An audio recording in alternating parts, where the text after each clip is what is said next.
Bonjour et bienvenue à l'émission La Parole vivante. Cette émission, est-ce qu'on prend la Bible et on découvre qui est Dieu et quel est son plan extraordinaire qu'il a pour nous? Aujourd'hui, on est gâtés. Régent Gélier avec nous. Merci. Hey, doublement gâté. Je suis avec Simon et nos téléspectateurs à ne pas oublier. Certainement. Et on a la parole entre nos mains qui va encore une fois nous montrer une facette de Jésus qui est tellement belle, qui est tellement beau. J'aime assez étudier la parole puis chercher des facettes de Jésus comme tu le précises si bien. Oui. C'est la personne...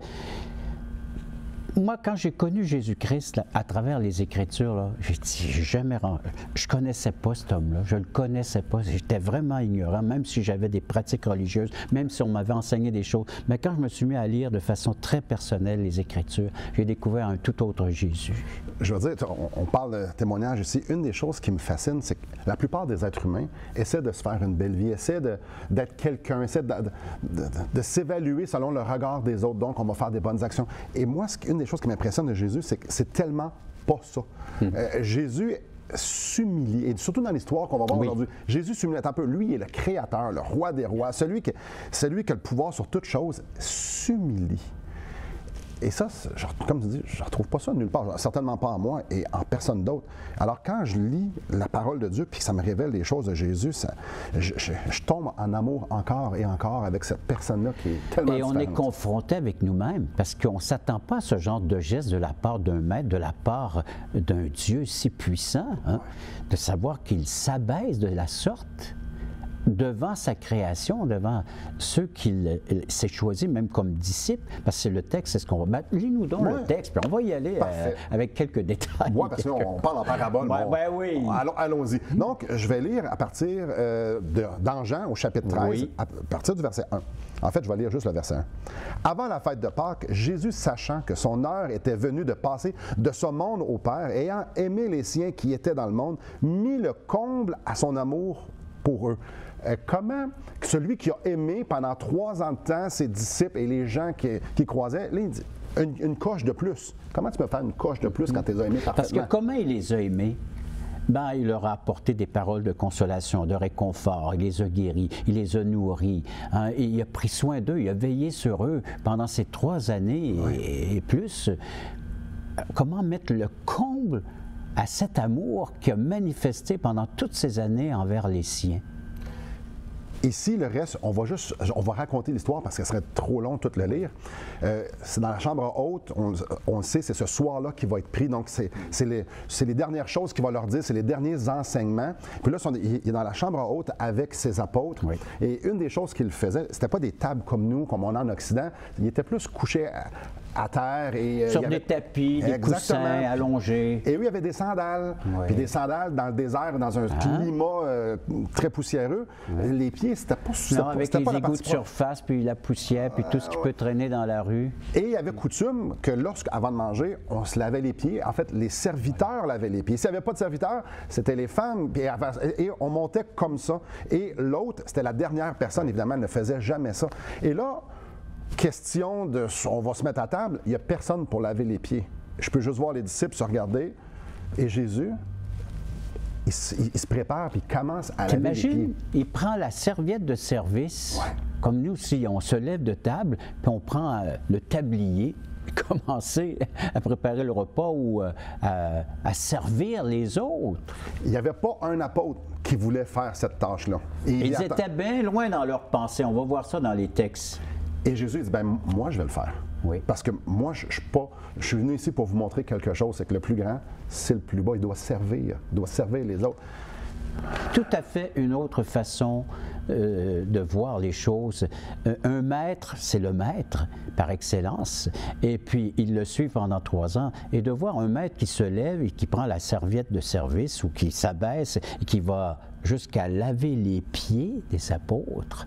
Alors, Pierre, et on voit que la réaction de Pierre, c'est non, le maître ne fera jamais ça à mes pieds.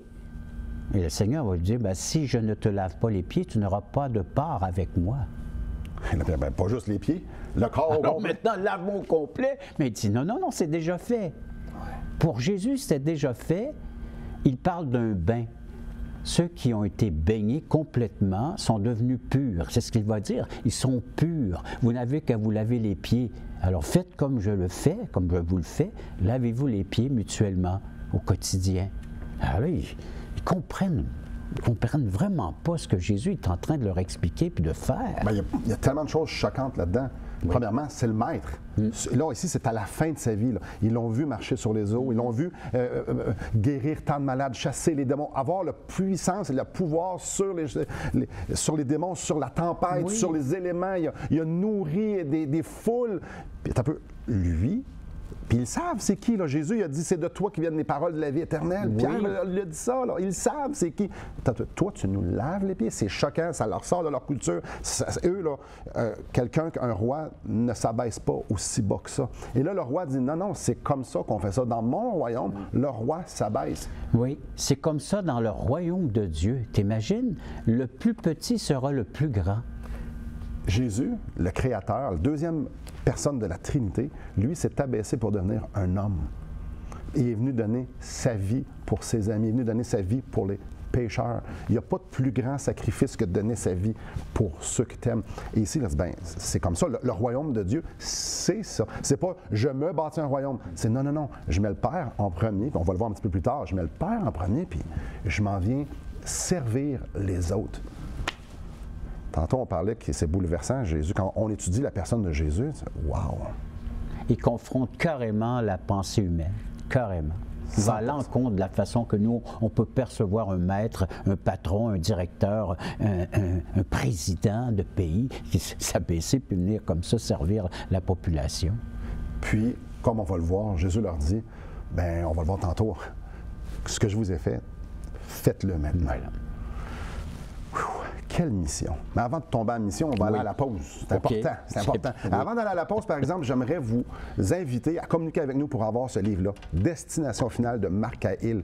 Vous êtes curieux à propos du plan de Dieu. Pourquoi Dieu nous a créés et où est-ce qu'on s'en va? Si vous voulez comprendre un peu plus le plan de Dieu qui vient de la parole de Dieu, bien Marc Hahil a exactement fait ça. Il a pris la parole de Dieu et il nous explique dans ce livre-là pas tout ce qu'il y a à savoir, mais pour pouvoir bien comprendre, assez pour pouvoir bien comprendre le plan de Dieu pour chacune de nos vies. Tout ce que vous avez à faire, c'est de communiquer avec nous, soit par écrit, par Internet ou encore par téléphone, et on vous l'achemine tout à fait gratuitement à votre porte. Donc, après la pause, on continue de déballer ce texte-là dans Jean 13 qui est fascinant, qui est même troublant et inspirant. Restez avec nous.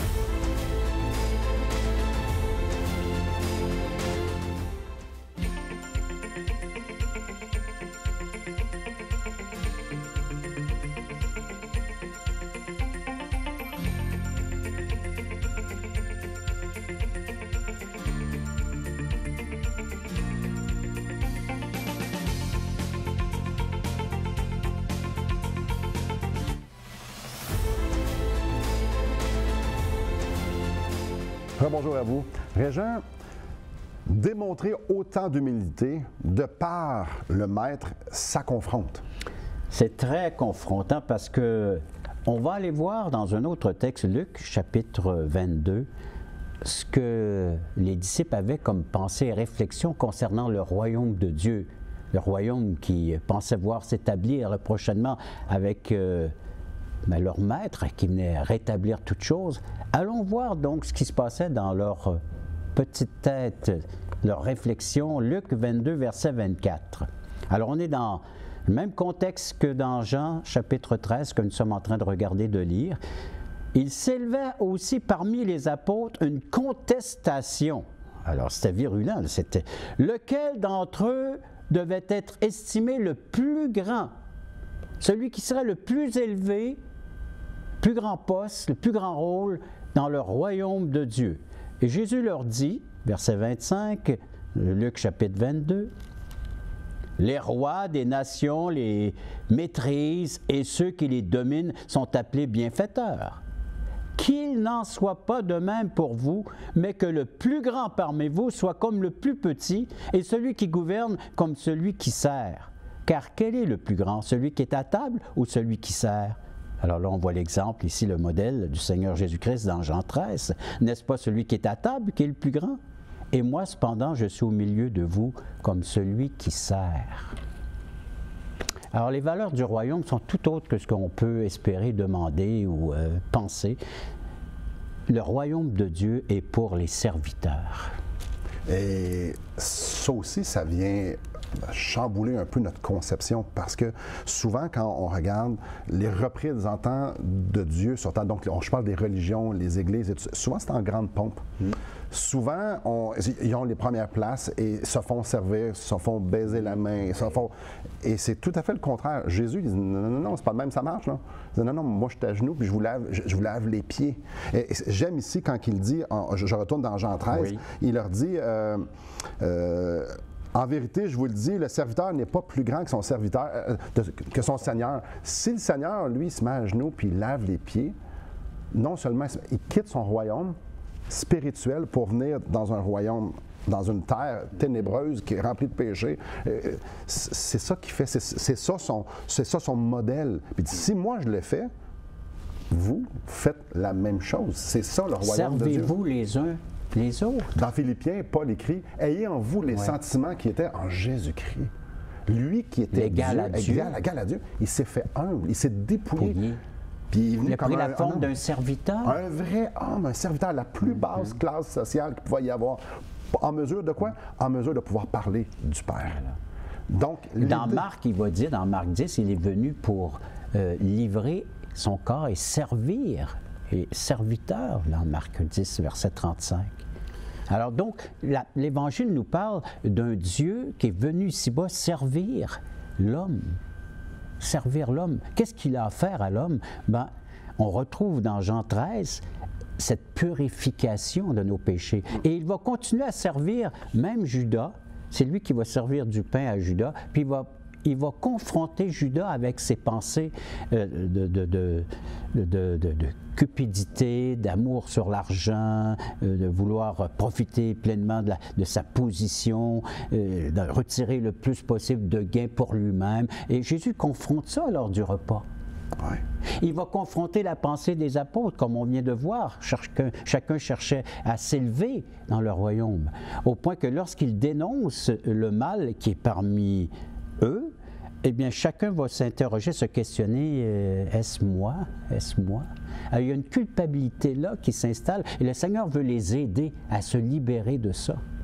On le voit pendant le repas, il est encore au service de sa création pécheresse pour les libérer de ces fausses conceptions, de ces pensées erronées concernant le royaume de Dieu. Il veut ôter les obstacles à son amour, à sa consécration, au fait qu'il se donne pour eux, afin qu'eux aussi soient animés du même amour que lui pour le Père.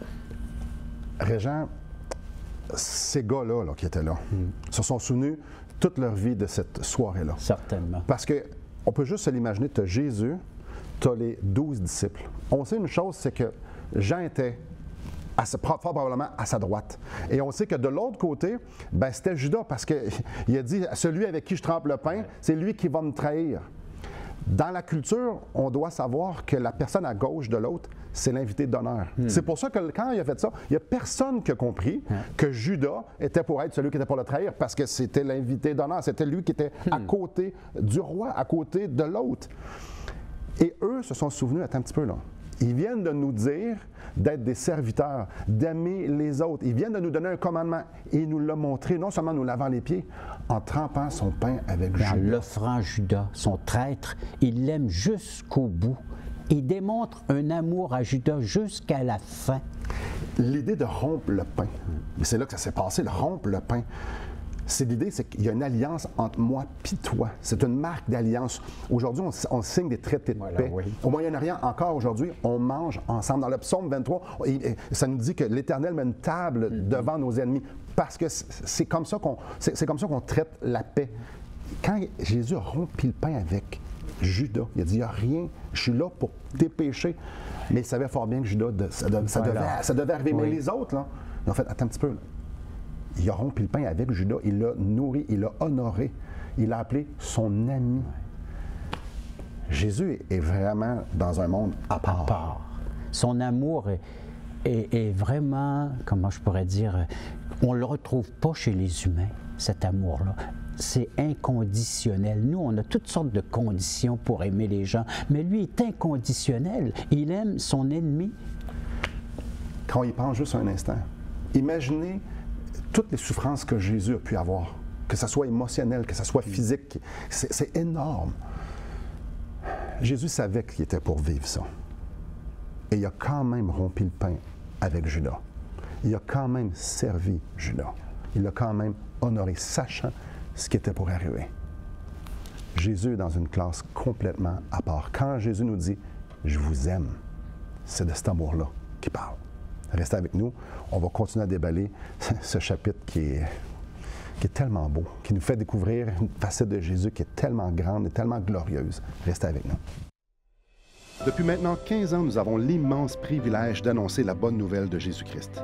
Par la grâce de Dieu, nous avons fait plus de 500 émissions, distribué gratuitement des milliers de livres et que dire des centaines de personnes qui ont répondu par la foi à l'appel de Jésus. Aujourd'hui, nous aimerions inviter ceux qui ont reçu cette bonne nouvelle à faire équipe avec nous. Aimeriez-vous avoir un impact dans la francophonie pour l'Évangile? Joignez notre équipe en participant financièrement à la production de l'émission et en nous permettant de continuer à offrir de la littérature gratuitement à ceux qui sont ouverts à l'Évangile. Contactez-nous. Il nous fera plaisir de vous partager comment vos prières et vos dons peuvent faire la différence.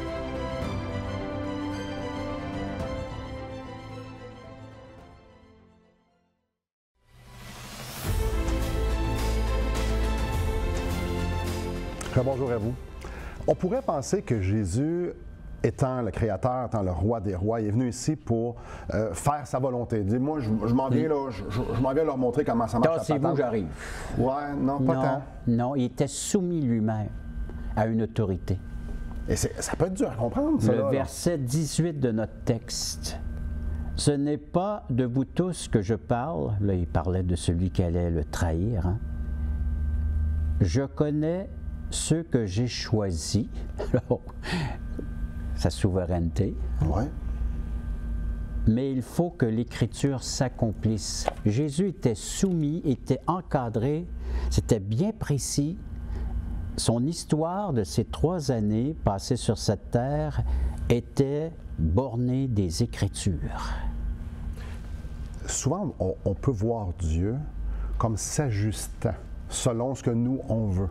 On peut voir Jésus réagir. Donc, il a fait ça à cause de ça. Il s'est réagi au plan humain et tout ça. Il est en réaction. Ouais, non.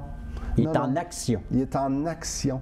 Jésus, c'était pas le plan B. C'était comme ça que ça devait se passer. Comme tu dis, sa vie, son œuvre était régie par la volonté du Père. Et encore une fois, il leur montre ce que c'est dans le royaume de Dieu. On obéit à ce qui est écrit. Oui.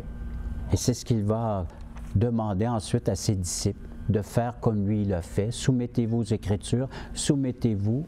Alors, on verra ça un peu plus tard. Mais pour l'instant, tout ce qui se passe dans cette chambre haute était déjà décrit, peint dans les Saintes Écritures, dans l'Ancienne Alliance, dans l'Ancien Testament. Alors, Jésus est tout simplement de dire, et à plusieurs reprises dans son ministère public, afin que les Écritures s'accomplissent. Afin que les Écritures s'accomplissent.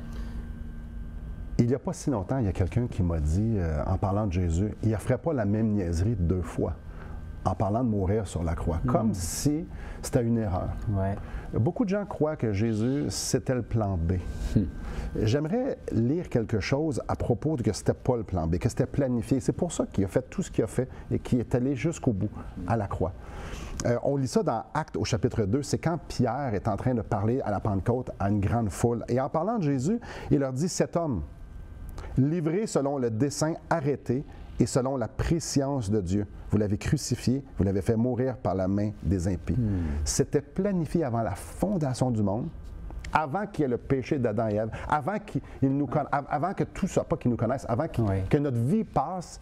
C'était déjà planifié que Jésus vienne. Alors, quand Jésus est venu, il a juste continué le plan. Et il a fait selon les Écritures. Il nous démontre que les Écritures régissent nos vies et qu'il y a un plan à être fait. Dieu a préparé des œuvres pour nous d'avance. Oui. Donc, exactement comme Jésus. Un plan déjà préparé afin que nous accomplissions des œuvres qui vont l'honorer, le glorifier. Et ça va surprendre les apôtres. Rappelle-toi dans Jean chapitre 4, de quoi tu te nourris, Jésus? Ma nourriture, c'est de faire la volonté de mon Père. Les chefs religieux, qui t'es pour te manifester de la sorte puis de venir comme ça et à Jérusalem, mais il dit, je fais ce que mon Père me demande de faire. ça va confronter avec les chefs religieux. Il est en relation avec le Dieu Tout-Puissant. Puis il dit, c'est mon Père et je suis son Fils. Et puis il va le manifester dans des œuvres, parce que toutes ces œuvres-là que je fais, c'est un commun accord avec le Père. Sinon, je ne les ferai pas. Alors, c'est soumission, obéissance à la volonté, l'accomplissement jusqu'à la mort de la croix. C'est pour ça que quand Judas a trahi Jésus, puis là, les gens de l'armée est venu chercher Jésus, Pierre voulait le défendre, puis Jésus lui dit quelque chose de très, très particulier. Il dit, c'est pas de même que ça va se passer, là. Si je voulais, là, je pourrais... Avec mon souffle. Hein? Tout détruire, je pourrais appeler des anges, ça pourrait se passer de tellement de façons. Non, moi, il y a un plan, c'est que je vienne mourir sur cette croix. Alors, laisse les choses s'accomplir. Ouais. Laisse-les s'accomplir. Je dois aller mourir sur cette croix-là. C'est pas les Romains qui ont tué Jésus. C'est pas les Juifs qui ont fait crucifier Jésus. C'est Jésus qui s'est offert en sacrifice. C'était ça. Par amour pour son Père. Pour que nous puissions être inclus en eux, pour qu'on puisse goûter cette joie trinitaire-là ensemble pour l'éternité.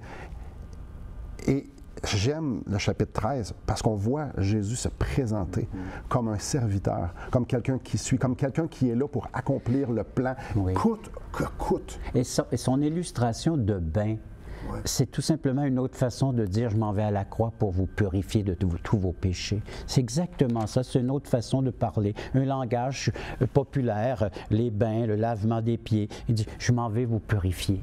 Et ça l'illustre aussi quand il dit « je mets le comble à mon amour voilà. ». Vous pensez que je vous ai aimé, là? Non. Ça s'en Attendez vient, la suite. Quel amour ça prend pour pouvoir mourir pour des gars comme Judas, pour des gars comme Pierre qui a dit non, moi je vais te suivre jusqu'au bout. Non, tu vas me renier, Pierre. C'est dans le chapitre 13, ça aussi.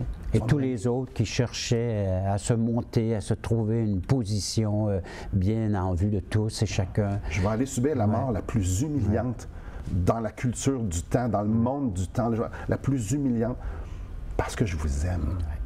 Parce que avant même que vous existiez, je voulais vous sauver. Jésus est vraiment dans une classe à part. Vouloir sauver du monde comme moi puis comme vous.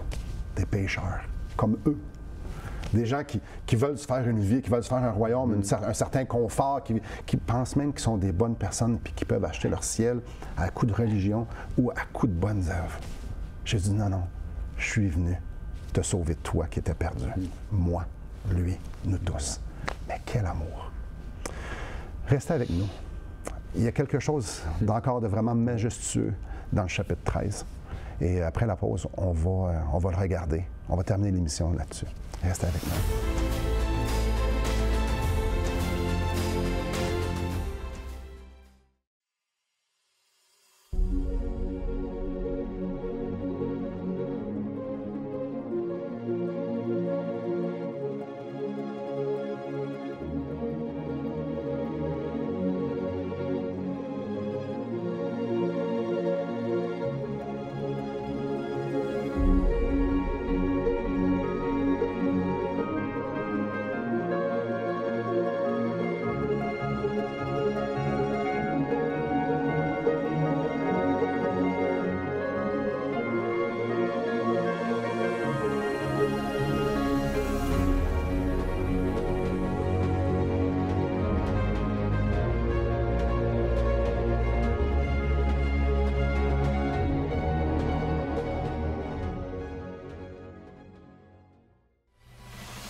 Bonjour à vous.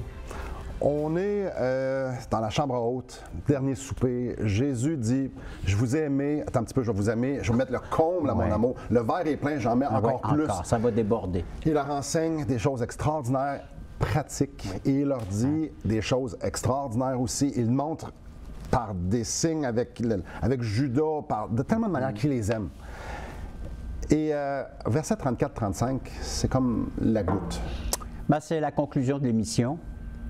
Mais ça aussi, c'est la goutte. Je vais vous lire les deux textes. Deux versets, c'est 34-35 de Jean 13. Je vous donne un commandement nouveau. Comment cela peut être un commandement nouveau? Aimez-vous les uns les autres comme je vous ai aimé, vous aussi. Aimez-vous les uns les autres. À ceci, tous connaîtront que vous êtes mes disciples si vous avez de l'amour les uns pour les autres. On sait que Jésus a aimé les siens, mais là, il met le comble. Et puis en plus, il nous demande de faire de même. Alors, pourtant, l'amour a toujours été là depuis l'Ancienne Alliance. L'Éternel est amour, Dieu est amour, et puis il a manifesté son amour également dans son peuple, chez les Israélites, et puis il s'est choisi un peuple, il nous a montré. Mais nous, on peut vivre de cet amour seulement d'une seule façon, en accueillant cet amour divin dans nos cœurs, dans nos vies. Et là, on peut maintenant l'exprimer à notre tour, le vivre, l'expérimenter. Alors cet amour-là nous a été offert à la croix. C'est là que Christ a dit, le Père a dit qu'il a tant aimé le monde qu'il a donné son Fils. Et si nous recevons le Fils, nous possédons cet amour divin, un amour donc inconditionnel, un amour qui me permet d'aimer mon prochain et de partager ce que je suis, ce que j'ai avec mon prochain. Et de partager entre autres l'Évangile, la bonne nouvelle, comme nous le faisons. Je crois que c'est une expression de mon identité maintenant à cet amour, que j'appartiens à Dieu, j'appartiens au Christ, il m'a racheté un grand prix et maintenant je suis serviteur de tous, moi aussi, comme le Seigneur l'a été. Ouais. La mission de Jésus, c'était quoi? Est-ce que c'était venir partir une religion? Oh, assurément pas. Est-ce que c'était juste venir guérir les malades, de venir nourrir ceux qui avaient faim? Non, assurément pas. La mission de Jésus, c'était venir aimer. Et on vous lit dans Romains chapitre 5, verset 8, que Dieu prouve son amour envers nous, en ce que lorsque nous étions encore des pécheurs, Christ est mort pour nous. Toutes ces marques d'amour-là terrestres sont toutes bonnes, sont excellentes, que Dieu nous démontre, qu'il pleuve quand on a besoin de pluie, qu'il fasse soleil quand il fait soleil, c'est extraordinaire, c'est des preuves d'amour. Mais la preuve ultime, et celle qui veut qu'on s'attache, c'est le fait que Jésus soit mort sur la croix pour nos péchés.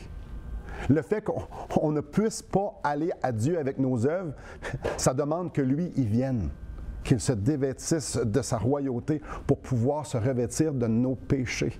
Et c'est ce qu'il a fait à la croix. Il a pris mes péchés, il a pris vos péchés, il a pris notre condamnation qui nous revenait à cause de nos péchés. Et il est mort, il a été crucifié. Et la justice que lui, il a, il nous la donne. Tout ce qu'il nous demande, c'est qu'on aille vers lui et qu'on dise, Seigneur, sauve-moi. Je reconnais que tu es la seule solution à mes péchés. Je reconnais que tu es la seule solution à qui je suis devant Dieu. Alors, tout ce qu'il nous demande, c'est qu'on aille vers lui et qu'on dise, sauve-moi. Et c'est ce qu'on vous en conjure, soyez réconciliés avec Dieu. Merci beaucoup, Régent. Merci à vous et que le Seigneur vous bénisse.